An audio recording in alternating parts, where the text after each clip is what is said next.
ये जो तौहीद है बगैर जीने की नहीं मिलेगी, बगैर जीने की नहीं मिलेगी। कहते मैंने अर्ज की हुजूर खुद ही शफ़क़त फरमा दो। क्या करो? आप लगूं तो पता नहीं कितना अरसा लगे, फिर भी तौहीद का नूर ना मिल सके तो आप ही निगाह इनायत फरमा दीजिए, आप ही तवज्जो फरमा दीजिए। कुछ मुरीद और कुछ चाहत वाले ऐसे भी होते हैं कि बात ऐसे करते हैं उसी वक्त नूर आ जाता है। आपने कहा आप ही तवज्जो फरमाएं, वो कहते हैं जब आपने मेरी तरफ तवज्जो फरमाई तो जितनी भी ख्यालात की कश्तियां थी ना सारी जल गई, और जितनी भी ख्यालात की कशिश थी ना, जितने भी वसवसे ख्यालात थे पल भर में गए, क्योंकि वो से बात में फरमाया था तौहीद का नूर तब आना है ये जब दिल की तब्दीली अल्लाह के गैर से खाली हो जाए और किसी और का ख्याल रहे ही ना, सब बस अल्लाह ही का ख्याल रहे, फिर तौहीद का नूर आएगा, फिर फख्र मिलेगा। और जब तक किसी और का ख्याल रहा फख्र नहीं आएगा, तौहीद का नूर नहीं आएगा। तो भैया नाम में बड़ा मुश्किल है, तो आप ही तवज्जो फरमा दीजिए। कहते हैं जब आपने तवज्जो फरमाई ख्यालात की कशिश खत्म हो गई, मुझे किसी और का ख्याल रहा ही नहीं, मेरा दिल इस तरह साफ हुआ बस अल्लाह के रूह से भर गया। अब अल्लाह ही का ख्याल, अब अल्लाह ही का ख्याल रहा। और कहते हैं सिर्फ ये नहीं, एक नजर शहंशाह बगदाद की हुई, अब तक उसी नजर से काम चला रहा। यानी एक नजर से दिल को इतना पकीज़ा किया कि हर ख्याल निकाल कर खालिक के कायनात का ख्याल अंदर सबको नष्ट करवा दिया। ये हुजूर गौसे आज़म रज़ियल्लाहु अन्हु की निगाह का आलम है कि जब उस मकाम पे पहुंचे हैं, उस मकाम पे पहुंच कर फिर जब तवज्जो फरमाई है, उस तवज्जो का ये आलम है कि पल भर में जो बंदा अज़ाब साल भी लगा रहे उस मकाम पे ना पहुंचे कि जो पहुंच कर तवज्जो करते हैं उसी मकाम पे पहुंचा देते हैं। तो मैं अर्ज कर रहा था कि हुजूर गौसे आज़म रज़ियल्लाहु ताला अन्हु के हवाले से और वलायत के हवाले से बात कर रहा था कि वली किसे कहते हैं। वली उसे कहते हैं जिसे सिर्फ अल्लाह का ख्याल हो, जिसे सिर्फ अल्लाह का ख्याल हो और उसके ख्याल में किसी और का ख्याल ना हो, उसे कहते हैं ला खौफुन अलैहिम वला हुम यहज़नून। उन्हें अल्लाह ने मालिक मुख्तार बनाया, वो फिर दिल की चेंजिंग करते हैं, फिर वो दिल को तब्दील करते हैं। और ये लोग जो हैं ये बाजारी दिखाकर हमारे औलिया का इनकार कराते हैं, वो से बात के खिलाफ बातें कराते हैं, दाता साहब अलैह के खिलाफ बातें कराते हैं। ये जुल्म है कि हम तो बता रहे हैं कि मुत्तकी से भी ऊपर मुत्तकी है, यानी इतनी इताअत है, इतनी फरमाबरदारी है, इतनी मेहनत है, इसके बाद जाकर अल्लाह उनका होता है। तो जब रब उनका हो जाता है फिर रब की शानों का ज़हूर उनसे होता है, फिर ये मकामात होते हैं, फिर ये तस्वीरें होती हैं। मैं आखिरी हदीस से बात आपके सामने रखता हूँ, फिर आप इसको समझेंगे कि जिस तरह मैंने कहा कि वली वो होता है जो मर के जिंदा होता है, मर के जिंदा होता है। वो किस तरह मरता है और वो किस तरह जिंदा होता है। मेरे आक़ा दो जहां सल्लल्लाहु अलैहि वसल्लम फरमाया कसरत से उसे याद करो जो लज़्ज़ात को मिटा देती है, कसरत से। वो क्या है? मौत। वो क्या है? हम तो ऐसा आवाज भी नहीं सुनना चाहते, कहते मौलवी साहब डराना आ गया, मौत की गल करिए, मरना ही ऐसी, हमने तो याशी कर दी है। मेरे आका कहते हैं एक दफा नहीं, कसरत से इसको याद करो। वो क्या करती है? फरमाया वो टेस्ट को मिटाती है। किसको? जरा बोलो से। मौत का काम क्या है? टेस्ट को मिटाना। जब बंदा मर जाता है चॉकलेट खाएगा, बर्गर खाएगा, कहेगा पिज्जा लेके आओ मुझे टेस्ट आता है। जब मर जाएगा कहेगा मुझे मोबाइल दिखाओ उसके अंदर चुड़ैले देखूं, ये कहेगा कि मुझे अब बदनिगाही, मुझे मजा आ रहा है। अब तो मजे ले रहे हैं ना, मुझ समेत ले रहे हो, मोबाइल हाथ में, दिनों रात मोबाइल हाथ में, नमाज टाइम भी, अजान टाइम भी है, अजान की फिक्र, नमाज की फिक्र कोई नहीं, लेकिन चुड़ैले तो हमने देखनी है, गेमें तो हमने देखनी है। उसके अंदर है कि नहीं? चस्का है ना, टेस्ट है, हम ले रहे हैं और टाइम भी ज़ाया कर रहे हैं, जुबान चल रही है, गीबतें, चुगलियाँ, कंडे, लोगों के खिलाफ बोलना, कभी किसी के जुबान का टेस्ट कर रहे हैं। हाथ का केस करें, कर रही है ना। तो हुजूर ने क्या फरमाया, ये केस खत्म करनी है, तो आपने नुस्खा दिया, फरमाया उसे याद करो जो केस मिटाने वाली है, वो क्या, मौत। जब मौत का तस्वुर अंदर आता है ना, तो बंदा कहता है चिड़ेले देखिए क्या करना है, मरना है फिर मरना है, अल्लाह के हुजूर हाजिर होना है, रब देख रहा है, अब ये शटर डाउन करेगा। मरना है जिसके दिल में उतर जाए ना, वो खुदा का बंदा बन जाता। हजरत ईसा अलैहिस्सलाम जा रहे थे, ऊंट बिफड़ा हुआ था, जब आपसे बात की तो आपने उसके कान में कुछ कहा, जब कहा ना वो ठंडा हो गया, आप चले गए। जब वापस आए तो तीला हो गया था, कमजोर हो गया। लोगों ने पूछा हजरत इसे क्या किया है? अब मैंने क्या किया, मैंने इसे इतना कहा था, बोले मरना नहीं हूं, शराब से कर रहे, तंग कर रहे, तुम मरना नहीं। ये हकीकत उसके अंदर उतर गई। मुझे बताओ, अगर मरने का तस्वीर ऊंट के अंदर चला जाए, ऊंट को भूख प्यास भूल जाती है, उसकी हालत बिगड़ जाती है, और आमिना के नाम के गुलाम के दिल में आ जाए, उसकी हालत क्या होगी। लेकिन सूफिया ने समझा कि मौत आती है टेस्ट मिटाने के लिए। किसके लिए आती है? कि मौत खत्म करने के लिए आती है। मौत खत्म करने के लिए नहीं आती।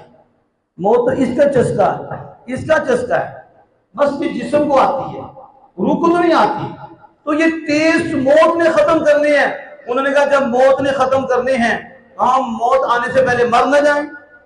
बात खत्म करने लगा हूं क्योंकि अब बात एंड पे है, तो जो रखना। सूफिया ने कहा मौत ने आकर क्या करना है, टेस्ट खत्म करनी है, तो हम पहले ना खत्म कर दें। उसने जो मारना है तो हम पहले ना मर जाएं। हम मौत के हाथों क्यों मरे, हम यार की अदाओं में ना मर जाए। शायद आप समझे, सारी तकरीर के लुत्फ। और हम मौत के हाथ क्यों मरे, हम किसके मरे, हम यार के होकर मरे, और हम यार के कदमों पे मरे। तो रब फरमाता है फिर देखो मजा क्या आएगा तुझे, फिर तुझे लुत्फ क्या आएगा। पहले टेस्टों पे मर रहे थे, अब यार पे मर रहे हो, और यार के कदमों पे मर रहे हो। तुम यार पे मरे हो, हम तुम्हारे हो गए हैं, वो खत्म तुम्हारे हो गए। मरण से मकाम मिलता है, लेकिन मरने से मुराद ये है अपनी ख्वाहिशात को, आमिना के लाल की अदाओं को मार डालो। ना सुबह सर्दी ना गर्मी, कोई परवाह नहीं, सिर्फ रब के मुस्तफा है। माँ बाप सामने रब के मुस्तफा है, जिस शोबे में भी हो रब के मुस्तफा है। वो किस तरह राजी होते हैं, खाओ भी उनकी मर्जी पे, उठो भी उनकी मर्जी पे, चलो भी उनकी मर्जी पे, मस्जिद में भी उनकी मर्जी पे। जो दराज में घर में छोड़ कर आओ, जो दराजों को दफन कर दो, तो हम कुछ नहीं है, हम तो आजिज हैं, हम तो निकम्मे हैं, वो तो सारे तो वही है। हमने उन्हीं की अदाओं को अपनाना है, हमने उन्हीं की फर्माबरदारी को इख्तियार करना है। बस ये अल्लाह फरमाता है तुम एक काम कर लो, अगर तुम चाहते हो कि तुम्हें हकीकी जिंदगी मिल जाए और तुम मरने के बाद भी ना मरो, और तुम यहाँ रहकर मर जाओ और फिर तर जाओ, वो क्या है, वो एक ही तो मैंने याद रखा है, मेरे यार की तरफ देख कर चलते जाओ, मेरे यार को देख देख कर चलते जाओ, और मेरे यार के कदमों में तुम पड़ जाओ। तुम कदमों में पड़ोगे, हम तुम्हें अच्छे इलाही में ले जाएंगे, हम तुम्हें बुलंदी में ले जाएंगे। और फिर क्या होगा, मुझे याद आया मीर अब्दुल गिरामी, आप कहते हो मल्लाहु मौला फलाहुल कुल, जो यार का हो जाता है रब उसका हो जाता है, और जिसका रब हो जाता है सब उसका हो जाता है। अब मैंने वली की तशरीह आपके सामने रखी है, जिस वली की मैंने बात की है वो वली है, उसका रब हो जाता है, तो फिर रब उसका हो जाता है, फिर उसके इशारे से जमाने भी बदलते हैं, उससे इशारे से दिल भी बदलते हैं, उससे इशारे से वो इशारा करे तो ये जमीन क्या है, ये जमान क्या है, ये मकीन क्या है। इशारा ही हो आसमान को नीचे गिरा दे, इशारा हो जमीन को ऊपर कर दे। वजह क्या है, क्योंकि जब वो यार पे मर गया है, तो जब यार के मरा है, रब ने फरमाया तो मेरे यार का हो गया है, मैं तेरा हो गया हूं, और जिसका रब हो जाता है उसका सब हो जाता है। आप समझे कि नहीं? इसलिए अल्लामा इकबाल ने कहा था, और की मोहम्मद से वफा तूने तो हम तेरे हैं, की मोहम्मद से, ये अल्लाह की तरफ से अल्लामा इकबाल कह रहे हैं, अपनी बात नहीं कर रहे कि मोहम्मद से वफा तूने, तो अल्लाह कहता है हम तेरे हैं। और क्या चाहिए, और क्या चाहिए? कोठियां। जब रब हो गया पीछे क्या रहा? हम तेरे हैं। ये जहां चीज है क्या? लोहो कलम तेरे हैं। अब खड़ा जमीन में होगा, बादशाही तेरी लोहे कलम पे चलेगी, लोह पे भी तेरी हुकूमत चलेगी, कलम पे भी तेरी हुकूमत चलेगी। तो वो सब बाकी चली है कि नहीं? कहां कहां नहीं चली?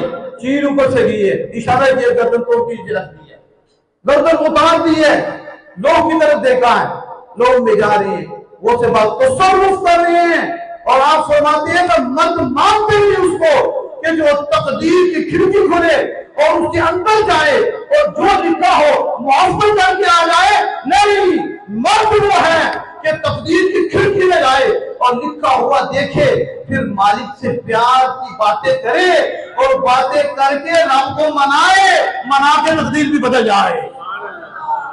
उसे कहते हैं महबूब, उसे कहते हैं वली। जो इस मकाम पे पहुंच जाता है फिर अल्लाह पाक उसका हो जाता है, फिर उससे अल्लाह की शानें जाहिर होती हैं। इसलिए इन्हें समझ नहीं आती कि उनकी निगाह से दिल कैसे बगीदा होते हैं, उनके पास बैठने वाले वली कैसे होते हैं।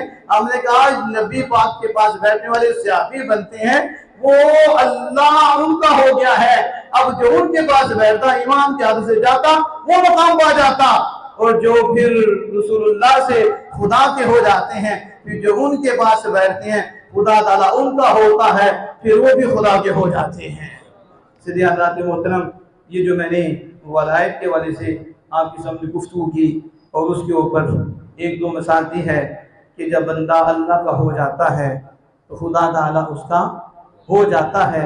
इसका मतलब ये था कि अल्लाह का नूर, अल्लाह का जलवा उसके जिस्म में सराय कर जाता है, उसकी आंखों में आ जाता है, उसके कानों में आ जाता है, उसकी जुबान पे आ जाता है। वो हदीस कुर्सी इसी तरह इशारा करती है। फिर अल्लाह पाक फरमाता है कि वो मेरे जरिए सुनता है।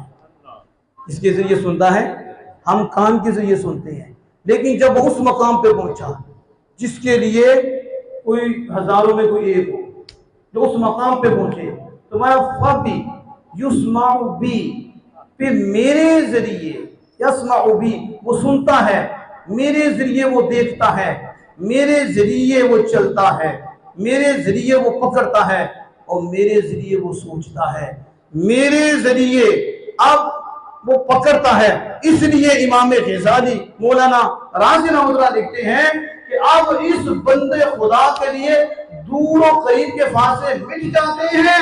दूर और करीब के फासले तब थे जब अपनी निगाह से देख रहा था, जब ये यार का हुआ उस मकाम पे हुआ और यार इसका हुआ और उसने इसको अपने रंग में रंगा।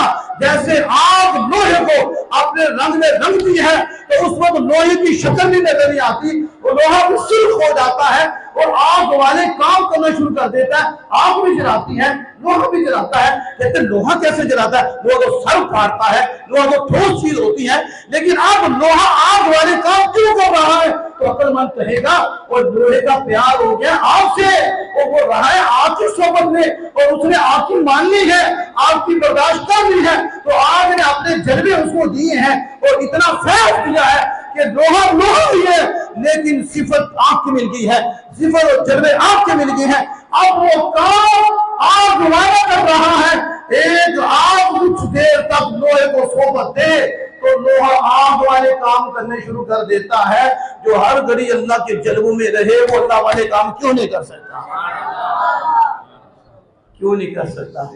क्यों नहीं उनके हाथ से चीजें साबित हो सकती? इसलिए हम कहते हैं अब वो अपनी ताकत से नहीं खुदा की ताकत से पकड़ता है, और अब वो अपनी निगाह से नहीं खुदा के नूर से देखता है, और अब वो अपने कान से नहीं खुदा के नूर से सुनता है। इसलिए हमारा ईमान है वो से आलम जहां भी है, दाता साहब जहां भी है। मैं डब्बे पीरों की बात नहीं कर रहा जो तशरीह मैंने कर दी है, मैं उन पीरों की बात कर रहा हूँ जो फना जिंदा से बका जिंदा के मकाम पे गए हैं और उस वक्त वो फौत हो गए हैं। हकीकत नहीं, फौत हो गए गोया के, फिर वो जिंदगी नसीब हुई है। वो जहां भी है खुदा की जन्मों में ऐसे रोशन हुए और खुदा ने ऐसा रखा है।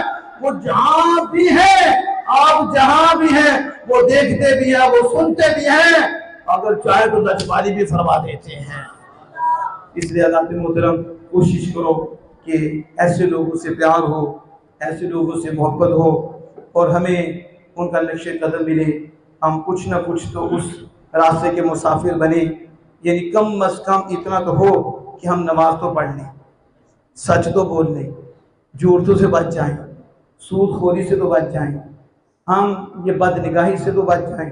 ज़ाहिर है वो बड़े ऊंचे लोगों का मकाम है, तो कम अज़ कम इतना तो हो कि हमारे जिस्म पे भी हुजूर की शरीयत का नूर हो और हमारे दिल पे भी हुजूर की शरीयत का नूर हो। अगर ऐसा हो जाए ना तो हर घर में सुरूर हो।